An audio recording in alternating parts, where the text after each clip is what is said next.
Before the story begins, make sure to like, subscribe, and let me know.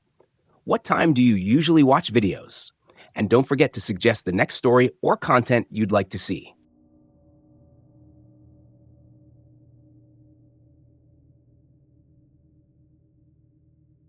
Story 1. The Grandfather Clock That Froze at Midnight.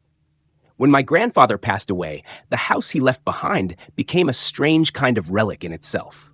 It sat on a quiet road in the countryside, the kind of place where time seemed to move slower, where evenings stretched into silence, and the air smelled faintly of wood smoke and dust. Among all the things inside that house, nothing captured my attention more than the towering grandfather clock in the hallway. The clock was older than anyone in the family could remember. My grandfather used to say it had been built by his own grandfather, a family heirloom passed down for more than a century. It stood nearly 7 feet tall, with dark oak polished to a muted sheen, and a face that gleamed even in the dimmest light. But what unnerved me most wasn't its size or its age. It was the sound. The tick of that clock was heavier, slower, as if each swing of its pendulum was more deliberate than it should be. It didn't just mark time. It announced it, each second landing like a faint heartbeat in the house. And at night, when the house was still, it almost seemed to speak in that rhythm, reminding me that I wasn't entirely alone. I inherited the house after my grandfather's death. I thought I'd feel some sense of comfort in carrying on the family's legacy. But from the moment I set foot inside, the place felt hollow. Dust lingered thick in the corners, cobwebs clung to the rafters, and silence pressed down on me like a weight. Yet the grandfather clock kept ticking, steady and unbothered, as though nothing had changed.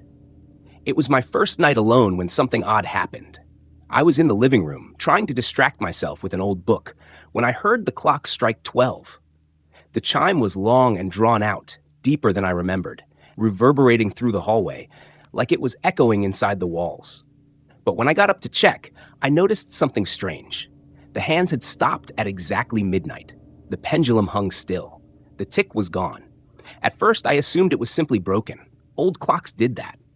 I fiddled with the mechanism inside, wound the key as my grandfather had shown me years before, and the pendulum swung again. But no matter what I did, the hands wouldn't budge past 12. It was as though the clock refused to move forward. That night, I went to bed unsettled. Sleep didn't come easily. Around 3 a.m, I woke up suddenly, unsure why, until I realized I could hear it again, the ticking. My stomach dropped. The clock was running. I crept down the hallway and found the pendulum swinging, steady, deliberate, as if it had never stopped. But the hands? They were still locked at midnight. The following days made the situation even stranger. Each night, the clock would freeze at 12 on the dot, and then, at some unknown hour later, it would resume its endless ticking. Always the same routine. Always the same unsettling rhythm. It was my aunt, the only one who had lived in the house longer than me, who gave me the first hint. She visited one evening, and when she saw the clock, her face drained of color. "You should have gotten rid of that thing," she whispered, almost to herself. "What do you mean?" I asked. She hesitated, then shook her head. "It's nothing. Just don't sit too close to it at night. Your grandfather didn't like anyone near it after dark." That was all she would say. From then on, I paid closer attention.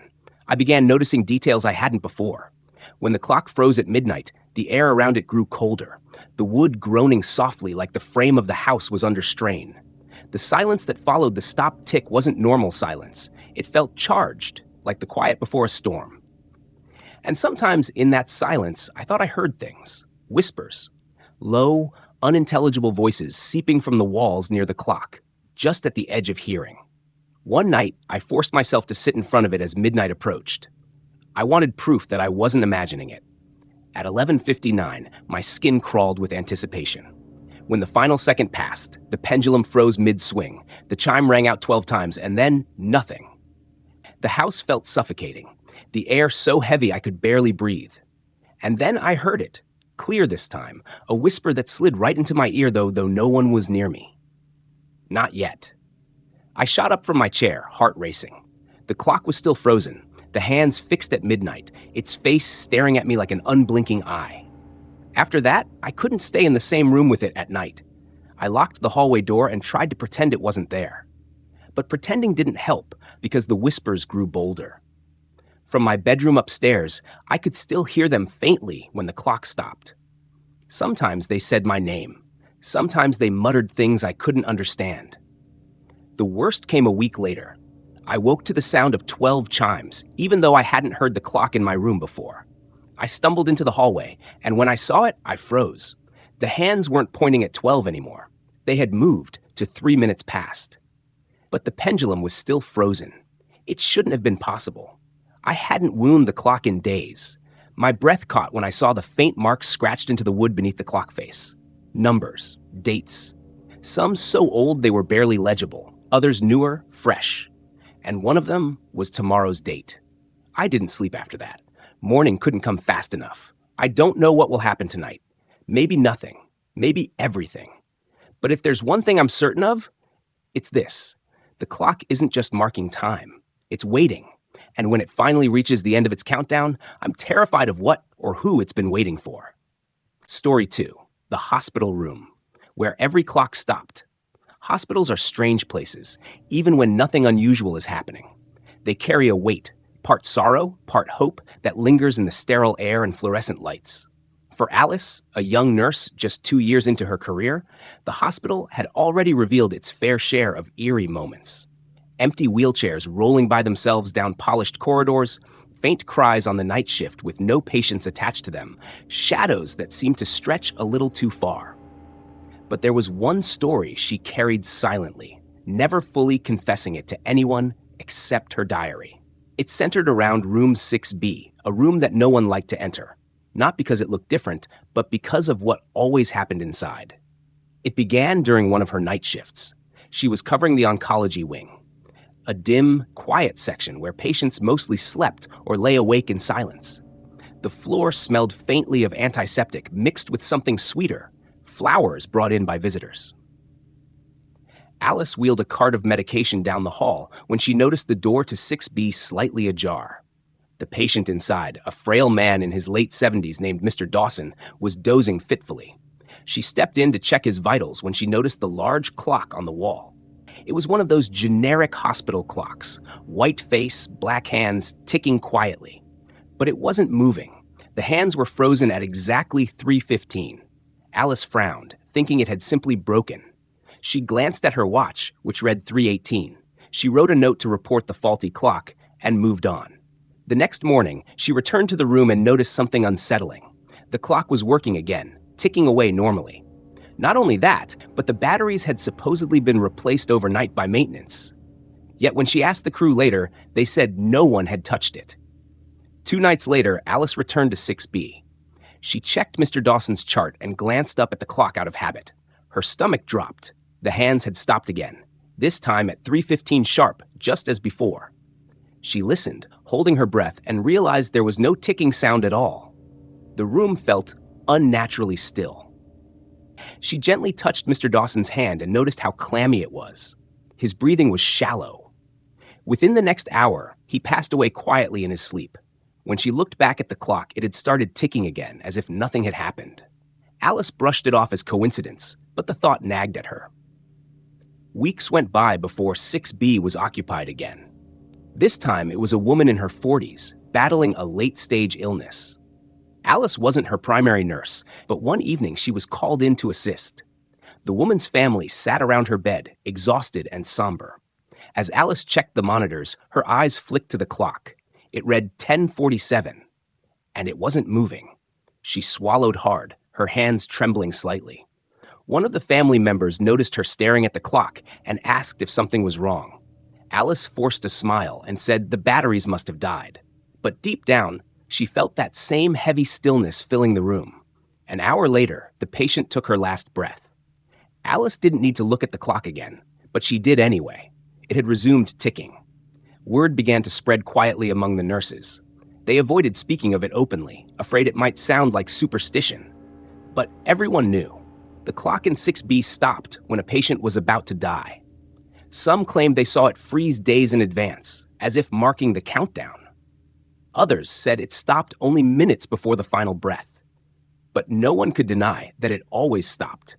Alice began dreading her shifts in the oncology wing. Each time she passed by 6B, she would glance at the door, afraid to see the motionless hands inside. Her fear wasn't of death, she'd grown used to loss, but of the eerie certainty, the idea that the clock somehow knew before anyone else. One night, during a particularly heavy thunderstorm, Alice was called urgently to 6B. A new patient had been admitted, a young man in his 20s, a car accident victim, his condition fragile. Lightning flashed through the narrow window as Alice entered the room. She tried not to look, but her gaze was drawn to the clock anyway. It read 12, not 11:59, not 12:01. Perfectly midnight. And it wasn't ticking. Her pulse quickened. She rushed to check the patient, who was pale but breathing steadily. The monitors showed weak but stable vitals. She tried to tell herself the clock was just broken, but the silence of the room said otherwise. She couldn't stop glancing at the frozen hands pointing straight up. Midnight felt final, like a door closing. Hours passed, and against her expectations, the patient held on. His vitals even began to improve slightly. By morning, Alice returned with renewed hope. She looked at the clock and nearly dropped her chart. It was ticking again, showing 7:43 in perfect sync with her watch. The young man survived the night, and in the days that followed, he improved enough to be moved out of 6B entirely. Alice told no one about what she'd seen, but the memory haunted her. Why had the clock stopped if he wasn't going to die? Was it wrong for once, or had something else intervened? She couldn't shake the idea that the clock had marked his time, but something, a will stronger than fate, maybe, had pulled him back. Months later, the hospital quietly removed the clock from 6B. Officially, it was because it had mechanical issues. But Alice overheard whispers among the staff that it had frozen one last time during the night shift, and no one wanted to look at it anymore. The room received a new clock, but the aura never left. Even now, years later, Alice still remembers the silence of those moments when time itself seemed to halt and the inevitability of death became as certain as the still hands on a clock's face. And she often wonders, whenever she sees a clock pause for even a second too long, if somewhere, someone has just taken their final breath. Story 3, the pocket watch, found beside the grave. It was late autumn when Martin uncovered the pocket watch. The cemetery, old and nearly forgotten, rested on the outskirts of his small town. Hidden beyond a stretch of woods no one really walked through anymore. He had gone there not out of reverence, but curiosity. Drawn by rumors whispered among the elderly in town, tales of graves that shifted and names that appeared and vanished from the stones. Martin liked exploring places that time seemed to abandon. On that gray October afternoon, the sky was heavy, swollen with clouds, and the air hung damp with the smell of decaying leaves pressed into the soil. He moved slowly between leaning tombstones, his boots brushing against grass that had grown wild and unchecked. Some markers had sunk halfway into the ground, their inscriptions washed into obscurity by decades of rain. And that was when he noticed it. Nestled against the base of a crumbling headstone, half buried beneath layers of wet leaves, was something metallic glinting faintly in the dull light. He crouched down, brushed the leaves aside, and unearthed an old pocket watch. Its surface was mottled with tarnish, the silver dulled by age, but the ornate patterns etched along the case were still visible, tiny engravings of vines curling into each other, so finely detailed they almost seemed alive. He pressed the small clasp, and the watch sprang open with a reluctant click. Inside, the glass was cracked, but the face was clear enough to see. The hands rested at 11:37, unmoving. He frowned. A broken watch? Nothing more. And yet, something about it unnerved him. Perhaps it was the silence of the graveyard around him, the stillness pressing down as though even the birds dared not intrude. Or maybe it was the name faintly etched into the inner lid of the watch.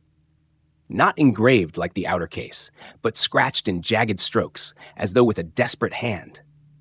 The name was Elias Granger. Martin had never heard it before, but the sound of it sent a ripple of unease through him. He closed the watch and slipped it into his pocket, convincing himself it was just an odd relic, a forgotten heirloom left behind when the grave sank. Still, as he walked out of the cemetery, he couldn't help but glance over his shoulder, certain he was leaving with something that hadn't wanted to be found. That night, in his small apartment, Martin placed the watch on his bedside table. He didn't intend to keep it for long, just until he could find out more about its owner. But as he lay awake in the dark, he began to hear it. Tick. Faint. Impossibly faint, but steady. His breath caught. He turned toward the watch, its cracked face gleaming softly in the moonlight streaming through his blinds. The hands had moved. Slowly, impossibly, they crawled forward from 11:37 to 11:38. Martin sat upright, his skin crawling with goosebumps. The watch hadn't ticked in decades. It had been dead in his hand that very afternoon. And yet, in the silence of his room, it ticked with a steady, deliberate rhythm. Unable to shake the unease, Martin began searching for Elias Granger the next morning. The town library yielded nothing at first, but after digging into archived newspapers, he found it. An obituary dated 1903. Elias Granger, 42, died suddenly of an illness no doctor could identify. According to the brief note, he collapsed at his home on the night of October 19th at exactly, Martin's heart stopped, 11:37 p.m. The watch had stopped at the moment of Elias's death. But why was it at the grave? Why did the name look as though it had been carved from inside the lid in a trembling hand? Over the next few nights, Martin's dreams grew strange. He dreamt of a man he had never met, tall, gaunt, dressed in a black suit too loose for his thin frame. The man stood in doorways, his hollow eyes fixed on Martin, his lips whispering words Martin could not hear. Each time he woke, the watch was ticking again, the hands moving closer to midnight. By the fifth night, the dreams had worsened. He woke drenched in sweat, the name Elias Granger echoing in his mind like someone had leaned over and spoken it into his ear. The watch now read 11:56. Martin realized then that the watch wasn't merely recording time, it was counting down. Terrified, he returned to the cemetery with the watch clutched in his palm. He intended to put it back where he found it, bury it beneath the earth, and leave it behind forever. But as he approached the grave where he had first uncovered it, his breath froze in his throat. The stone marker was different. The name carved into it was no longer Elias Granger. It was Martin Hale. His own name, his own birth year, and beneath a death date, October 19th, the current year. The watch in his hand ticked once, loudly, like the final toll of a bell. He opened it with shaking fingers. The hands rested firmly on 11:59. Martin staggered back, his heart hammering so violently he thought it might burst from his chest. His mind scrambled for logic, for reason, for some explanation that made sense. But there was none. Only the grave, the name, and the relentless ticking of a watch that had no right to move. The last thing he remembered before darkness consumed him was the faint outline of a man in black standing at the edge of the graveyard, watching him with hollow eyes. When Martin's body was discovered the next morning, slumped against the headstone, the coroner listed the time of death as exactly 12 a.m.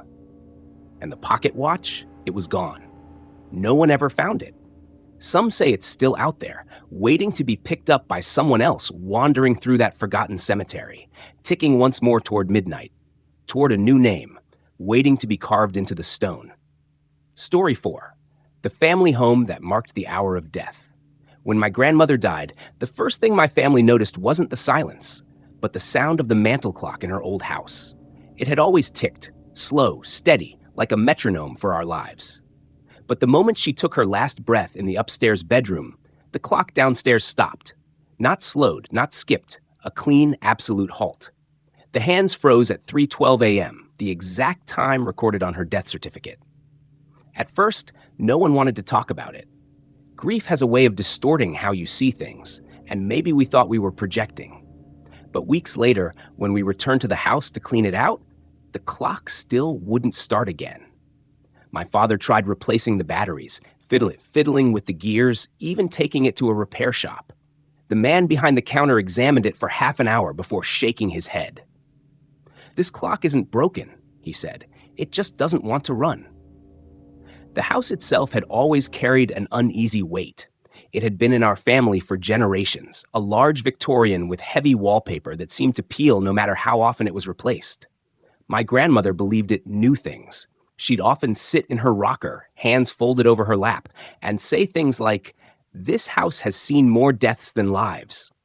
As a child, I brushed it off as her being dramatic. After the clock stopped, though, I started to think she hadn't been exaggerating.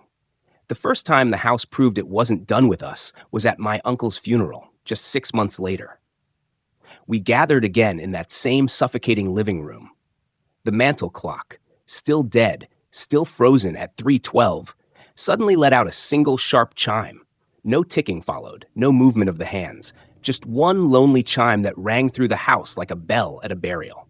My aunt dropped her teacup, and the sound of porcelain shattering seemed almost muted compared to that hollow chime. Everyone froze, exchanging horrified looks, but nobody dared mention it aloud. Then it happened again. When my cousin drowned in a boating accident the following year, we all returned to the house. This time, I wasn't just a passive observer. I sat across from the mantel clock, staring at its frozen face. As the family cried and whispered in the dim light, the clock's pendulum swung once, just once, and then stilled again. The hands remained locked at 3:12. That night, I couldn't sleep. The air inside the house was too heavy, the shadows too long. I walked the halls and found myself in the upstairs bedroom where my grandmother had died. The room smelled faintly of lavender and dust. On the wall, etched faintly into the plaster near the window, were a series of small scratches. They looked random at first, just old wear. But when I traced them with my finger, they formed numbers. 3:12. I stumbled back, heart pounding. Someone, something, had marked the time into the very bones of the house. After that discovery, I started digging into the family history. Old death certificates, diaries, newspaper clippings. What I found unsettled me even more. Every recorded death in the house, stretching back nearly a century, happened at 3:12. My great-grandfather's heart attack. My great-aunt's sudden collapse. A stillborn child whose time of death had been written down by a midwife. All 3:12. The clock hadn't just stopped at that time. It was announcing it, engraving it, echoing it. By then, my father refused to talk about the house. He sold it to a distant cousin and swore never to set foot inside again. But I couldn't let it go. Something about it pulled at me like a thread in my mind that wouldn't stop unraveling. 1 year later, when I received a phone call saying my cousin, the new owner, had died in his sleep, I knew before the words left the caller's mouth what time it had been. 3:12. The house still stands. The mantel clock is still there, still frozen in place. People say it's cursed, but I think it's more complicated than that. It isn't predicting death, and it isn't causing it. It's marking it, recording it, like a ledger carved into time itself. Sometimes, late at night, I dream of that house. In the dream, I'm standing in the upstairs bedroom, staring at the scratches on the wall. But in the dream, the numbers are unfinished. They don't just say 3:12. There's another number beneath it, faint and waiting to be carved. My number. And when I wake, the sound of a clock ticking lingers in my ears, slow, steady, relentless. As if somewhere in the walls of that old house, time hasn't stopped at all. It's only counting down. Timepieces are supposed to mark order, rhythm, and the steady passage of life. But in these stories, they didn't simply measure time. They seemed to mark its end, or bend it in ways no one could explain. Whether a clock froze at the moment of a final breath, or every second hand in a room halted together in silence, it reminds us of something chilling. When time stops, it's not always by accident. Sometimes it feels like the world itself is holding its breath, waiting for us to notice.